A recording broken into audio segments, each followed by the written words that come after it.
My sister sternly announced, "We no longer need you here. Please leave the place where you work from home. You're just living off us," with a tone that signaled she was done discussing it. My parents joined in, singing the same tune in unison, "Get out. We're tired of you and your dog always being in the way." "If that's how you feel, I'll just do what I want," I replied, my mind already plotting my next steps. "Let me introduce myself. I'm Lisa, a 41-year-old single woman working as a freelance web designer. I can do my job from anywhere thanks to the internet and my home setup. I have my own space to work in, and I enjoy the freedom of managing my own time." Despite loving my job, my life was disrupted 5 years ago when my parents suddenly decided to visit me without notice. As soon as they walked into my house, they began to look around and soon started a conversation that hinted at major changes ahead. "This house is quite spacious, Lisa," my mother observed, looking around. "It almost seems like we could live here too." "And there's even a spare room," my father added. "It seems a waste for Lisa to live in such a big house all by herself." Without asking me, my parents had made up their minds in their typical manner. They seemed to think moving in with me was settled without even considering what I might want. I had never planned to live with them, and I made my position very clear. "Hold on a moment, I have no desire to live with you," I said, puzzled by their assumption. "What are you even suggesting?"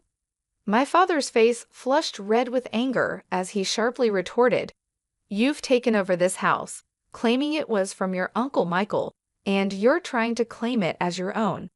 There's a limit to how low you can go." I tried to set the record straight. I didn't take it over.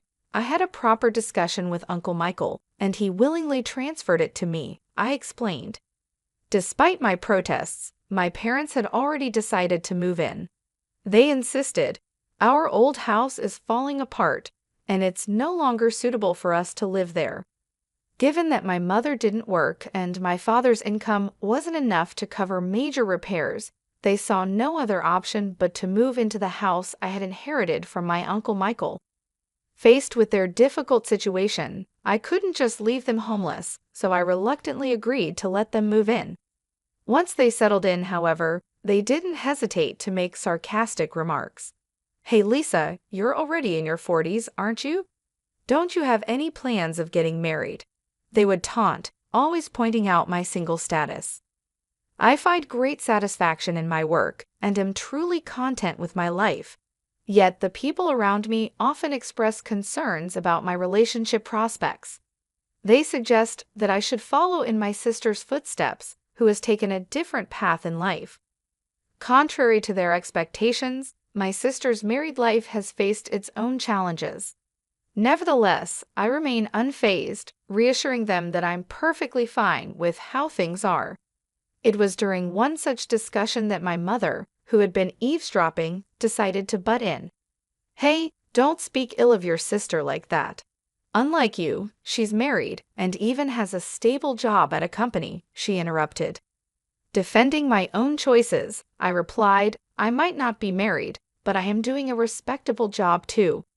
My mother wasn't convinced and continued her criticisms. "You're always just messing around on your computer. You're probably making money through some shady means, aren't you?" she accused.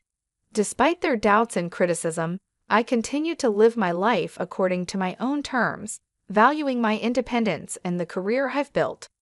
I quickly responded, "Shady? I'm earning my living honestly through legitimate work. There's no need to worry." My mother was not pleased with my reply and scolded me sharply, "How dare you talk back to your mother? You really are the complete opposite of your sister." This constant comparison of me to my sister by our parents was something I had become used to. While my sister worked a temporary office job, I had chosen a different path that allowed me to work from home. Although I knew our parents' generation might not fully understand the concept of remote work, it still hurt to be consistently belittled. However, one day while I was preparing dinner, instead of my perpetually idle parents, the doorbell rang unexpectedly. To my surprise, it was my sister Carol, burdened with a massive amount of luggage. "Hub, Carol, what's going on? It's been a while," I greeted her, taken aback by her sudden appearance. "This is sudden, but I'll be living in this house from today," Carol replied with urgency. Baffled, I blurted out, "Living here from today? I didn't hear anything about this." Carol explained, "Didn't Mom and Dad tell you? I got divorced, so I'll be counting on you from today." Despite my initial shock, I tried to maintain a welcoming demeanor. Ignoring my startled reaction, Carol trudged upstairs and promptly claimed an empty room as her own. My parents sided with her, and I found myself powerless to object. From that moment on, my stress levels began to rise. Carol, after her divorce, had quit her job and spent her days speaking ill of me with our mother. "Hey Mom, isn't this dress cute?" Carol would ask, showing off her latest shopping find. "Oh yes indeed, Carol.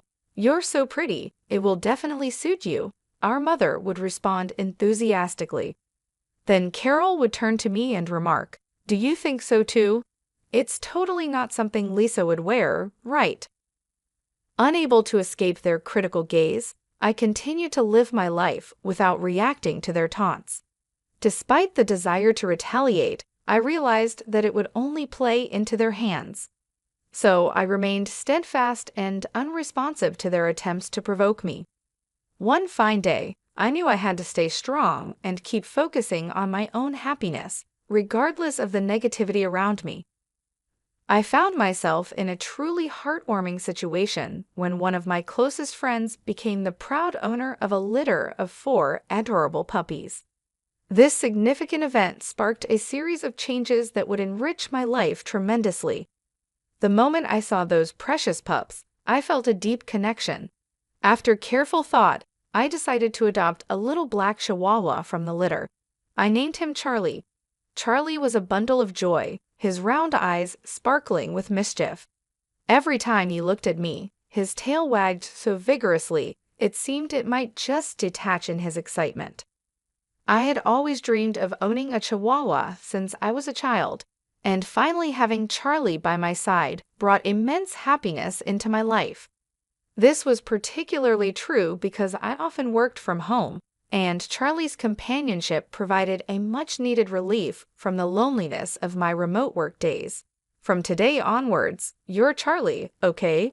"Woof," I declared to him, solidifying our bond. Caught up in my excitement, I didn't discuss my decision to bring Charlie home with my family. After all, it was my house, and I was fully responsible for all the expenses related to Charlie's care and well-being. I saw no reason for them to object. However, as soon as I introduced Charlie to my family, my parents and my sister Carol began voicing their concerns. They expressed their displeasure, upset that they hadn't been informed about my intention to get a dog. Some even mentioned their dislike for the potential odors that dogs could bring into a home. My parents and Carol were quite vocal in their disapproval, I recalled.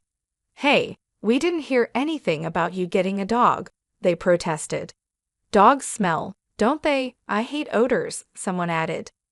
"Lisa, how could you just bring a dog home without consulting us?" They continued to scold me. Despite their complaints, I stood my ground and firmly defended my decision.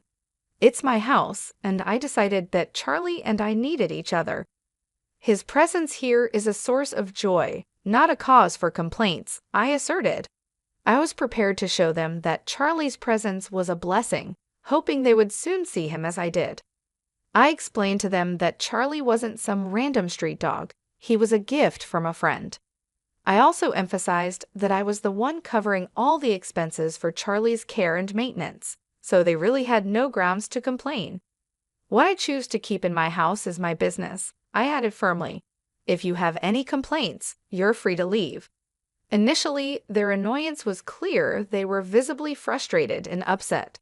However, within just a few hours, a miraculous change occurred. Charlie's undeniable cuteness completely won them over. They couldn't stop doting on him, playfully asking, "Aren't you cute?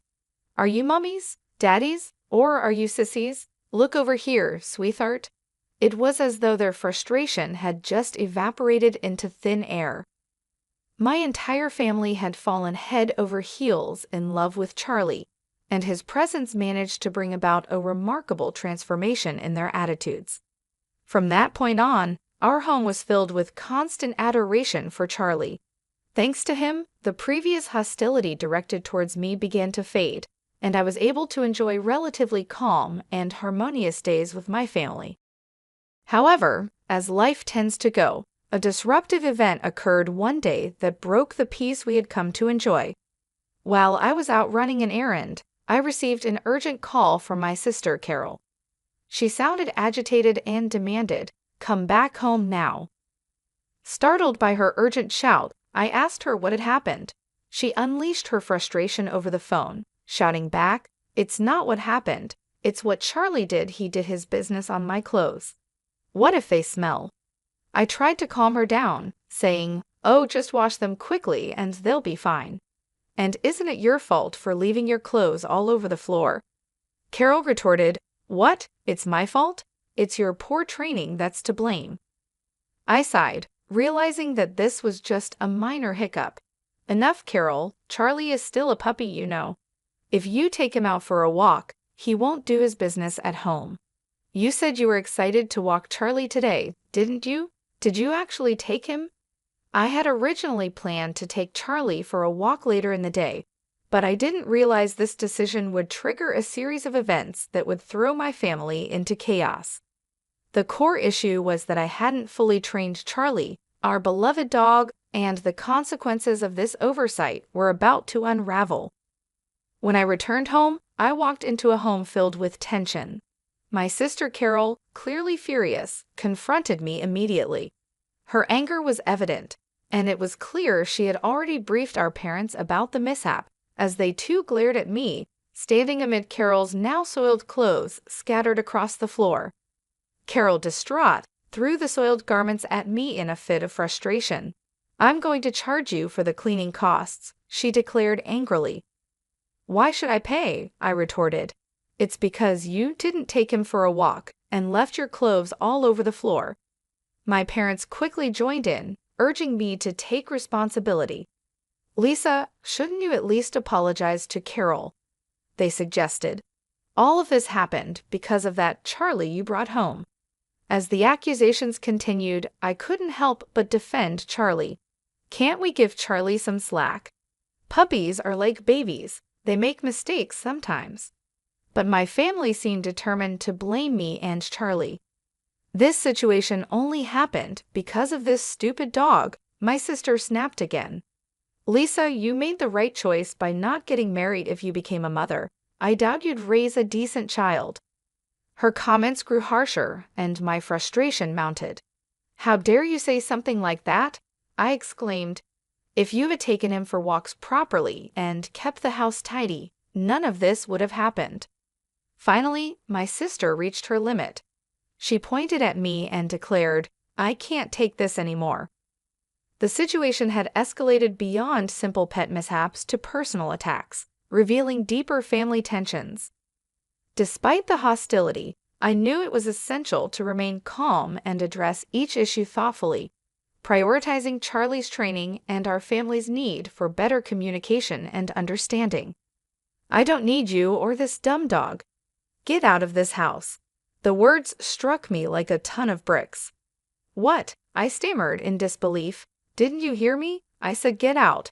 We don't need a home-wrecking freeloader here," my sister continued harshly. Her accusation cut deeply, especially since she knew all too well that I was currently without a job. I was stunned. Who did they think was covering the household expenses? It was me. As I stood there, bewildered by my sister's outrageous claims, even my parents joined in, supporting her view.